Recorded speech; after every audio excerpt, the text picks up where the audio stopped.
Zacarias, Kabanata 5. Muli akong tumingala at may nakita akong kasulatang lumilipad. Tinanong ako ng anghel, "Ano ang nakikita mo?" Isa pong kasulatang lumilipad. Ang haba po nito ay 9 metro at 4.5 metro naman ang lapad. Sagot ko.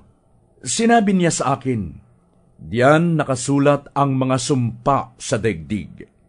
Sa kabila ay sinasabing, aalisin sa lupain ang lahat ng magnanakaw. Sa kabila naman ay sinasabing, aalisin din ang lahat ng sinungaling.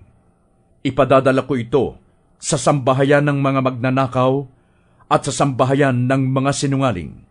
Mananatili ito sa sambahayang iyon upang ubusin sila ng lubusan. Lumapit sa akin ang anghel at sinabi, "Tumingala ka at tingnan mo kung ano itong dumarating." "Ano yan?" tanong ko sa kanya. "Iyan ay isang malaking basket. Inilalarawan niyan ang kasalanan ng buong sanlibutan." Sagot niya. Bumukas ang tinggang takip nito at nakita kong may isang babaeng nakaupo sa loob ng malaking basket. Sinabi sa akin ng anghel, "Iyan si Kasamaan."